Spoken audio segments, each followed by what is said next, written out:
Welcome to Saturday Night at the Movies. I'm your host, Glenn Holland.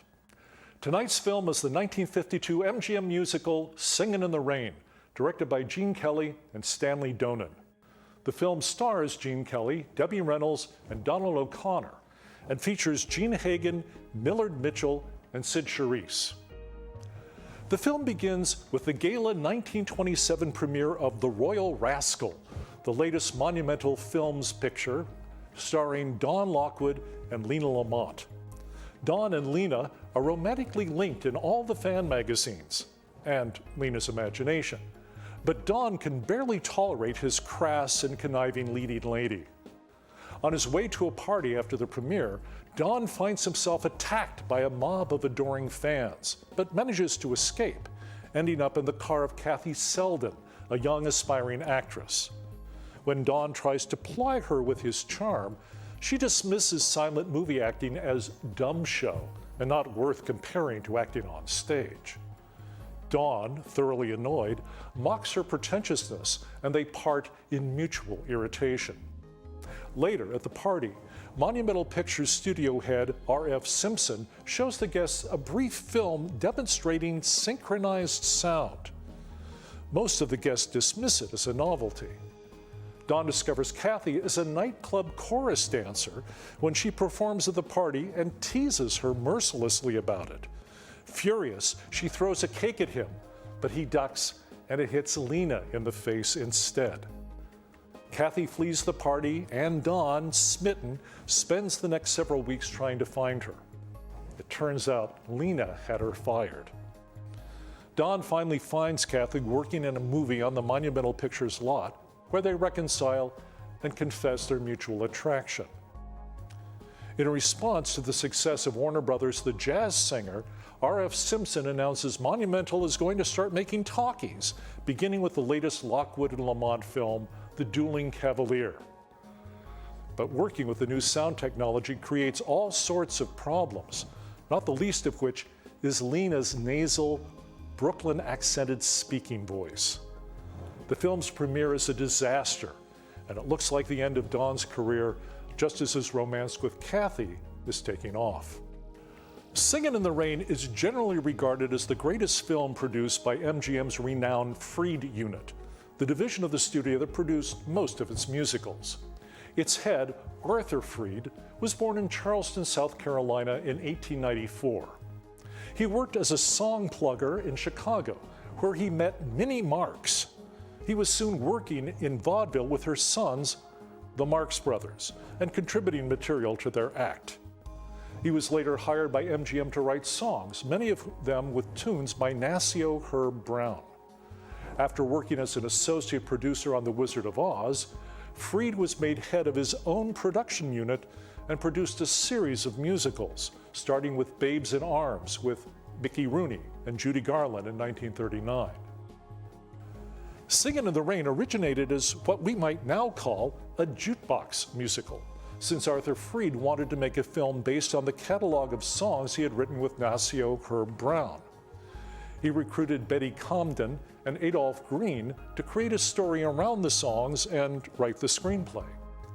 Since much of Freed's and Brown's music was written around the time movies were making the transition to talking pictures, and because Comden and Green were living in the house of a former silent movie star whose career had died with the advent of talkies, they decided to use that era in Hollywood as the setting for the film. They came up with the idea of an actor in romantic swashbuckling silent films who had a background in vaudeville as a song and dance man. When Gene Kelly became available after he finished making An American in Paris, released in 1951, he was the perfect fit for the sort of film the screenwriters had in mind. Kelly and director Stanley Donen were both enthusiastic about the script and worked with their friends Comden and Green to develop it further. The result was a lighthearted but engaging look back at the early years of sound movies, punctuated by a number of memorable songs and dance numbers, delivered with an apparently effortless good cheer by a stellar cast. Apart from the three stars, the one performer who really stands out in Singin' in the Rain is Gene Hagen as the silly, annoying Lina Lamont. The film cleverly finds various ways to keep its audience from hearing Lina's voice until R.F. Simpson says, "Dawn, it'll be a sensation. Lamont and Lockwood, they talk." Lina replies, "Well, of course we talk. Don't everybody?" And instantly, the audience knows everything they need to know for the rest of the film to work. Jean Hagen, in fact, had a beautiful, rich voice and based her voice for Lina on an exaggerated version of the nasal Brooklynese voice employed by Judy Holliday in such films as 1950's Born Yesterday. If you're wondering what Hagen's real voice sounded like, in the scene where Kathy Selden is dubbing Lina's dialogue, it's actually Jean Hagen herself who is speaking. So you hear Jean Hagen dubbing Debbie Reynolds, dubbing Jean Hagen. Hollywood, it's wonderful.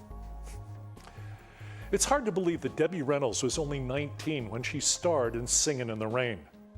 Born in El Paso, Texas on April Fool's Day in 1932, Reynolds had already appeared in 5 motion pictures before landing her first leading role in Singin' in the Rain. She lived with her parents during the shoot and had to wake up at 4 o'clock in the morning and ride 3 different buses to get to the MGM studios on time. Sometimes she would save herself the commute and just sleep on the set. Reynolds had a background as a gymnast, not a dancer. Gene Kelly was a perfectionist when it came to dancing, and he made life very hard for his inexperienced partner. One day when Fred Astaire was at the studio, he found Reynolds crying under a piano. Hearing about the trouble she was having satisfying Kelly, Astaire offered to help her with her dancing. Reynolds later said she had learned a lot from Kelly. "He is a perfectionist and a disciplinarian," she said, "the most exciting director I've ever worked for. And he has a good temper. Every so often he would yell at me and make me cry. But it took a lot of patience for him to work with someone who had never danced before. It's amazing that I could keep up with him and Donald O'Connor." Kelly later expressed remorse for the way he had pushed Reynolds. He said, "Fortunately, Debbie was as strong as an ox. She could pick up the most complicated routine without too much difficulty at the University of Hard Work and Pain." Donald O'Connor's Make 'em Laugh sequence came about because Gene Kelly wanted O'Connor to have a solo number. Make 'em Laugh was a Freed Brown song that bore a close resemblance to Cole Porter's Be a Clown, although no one involved mentioned the similarity. O'Connor later said in an interview, Gene didn't have a clue to the kind of number it was meant to be. The sequence was made up of a collection of funny bits O'Connor had developed over the years, some of them going back to his days in vaudeville. The actual filming was grueling, however. O'Connor later recalled, "I was smoking 4 packs of cigarettes a day then, and getting up those walls was murder. We filmed that whole sequence in 1 day. We did it on a concrete floor. My body just had to absorb this tremendous shock. I came back on the set 3 days later. Gene Kelly applauded, told me what a great number it was. Then Gene said, 'Do you think you could do that number again?' I said, 'Sure, anytime.' He said, 'Well, we're going to have to do it again tomorrow.'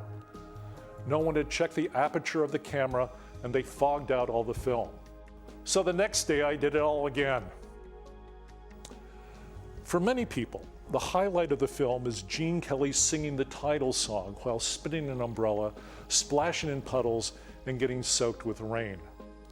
Studio technicians used tarps to cover 2 blocks of the city streets on the MGM back lot to make them dark enough for a night scene.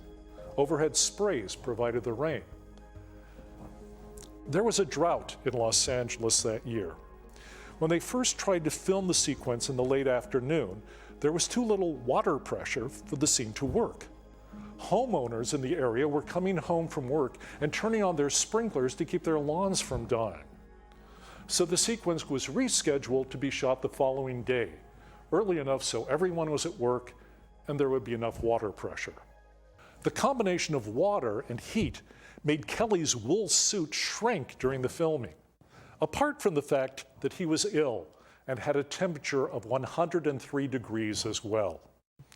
Both Kelly and O'Connor might have nodded in agreement when Debbie Reynolds said many years later, Singin' in the Rain and childbirth were the two hardest things I've ever had to do in my life. Please join us again next time for another Saturday Night at the Movies. I'm Glenn Holland. Good night.